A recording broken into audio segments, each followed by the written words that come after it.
Hello guys, I'm preparing here a small video on it which is primarily an introduction video to IFRS. IFRS stands for International Financial Reporting Standards. So why do we need standards and what is standard contains?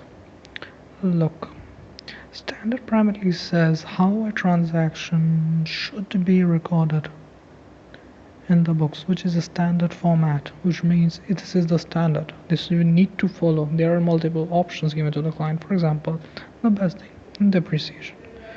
You can depreciation on the basis of SLM, or you can depreciate on the basis of WDV, depending upon the type of asset.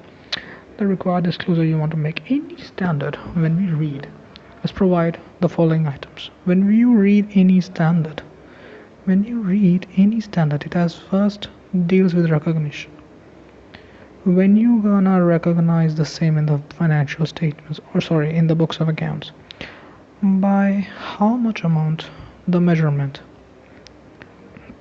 and how you should present or disclose in the financial statements. So a particular standard deals with these items. And why there is an emphasis on IFRS? Why? Because around more than 140 countries apply IFRS or a variant of IFRS. That's why in current scenario it has become very important for us to understand what this IFRS is all about, what is the importance of IFRS, and why people are urging towards the implementation of IFRS. Now let's go back to some basics. This is a site.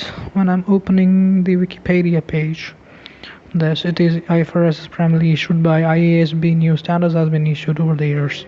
Previously it is issued by International Accounting Standard Committee. Now it is issued by the Accounting Standard Board. So when you are reading IFRS, what does that mean? When you are reading IFRS, that means it's a package.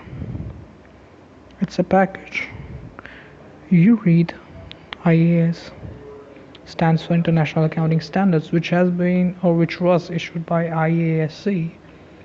The IFRS, which has been issued by IASB. How many IFRSs there? Currently there are 16. In 2017, now they will issue another standard which is called IFRS 17, which is gonna deal with the insurance contracts, which gonna replace IFRS 4. So this is the current development that we are going through now. Okay, the interpretation part. When you read interpretation, there are two types of interpretation which is available. One is called SIC, Standard Interpretation Committee, which has been issued, and there's something called Ifrs. So when you read an IFRS, these are interpretations which are issued by two different bodies, similar to IAS and IFRS. So in nutshell, when someone says we are complying with the IFRS, it means they're complying with IAS, they're complying with IFRS, as depending upon their requirement, they're complying with SICs, and they are complying with IFRS. These are interpretations and these are standards. These are interpretation to the standards. So this is all about IFRS. Now, how one should think about IFRS. Is IFRS simple? Is IFRS difficult?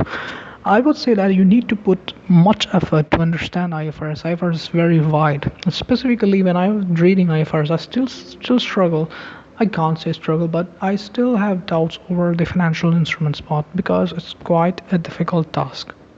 The world financial markets has become very much complex. The financial engineering part done by the FRMs. The guy who have FRMs, they develop sophisticated models. They develop models to various situations. For example, they have certain dollar 20,000 outflow.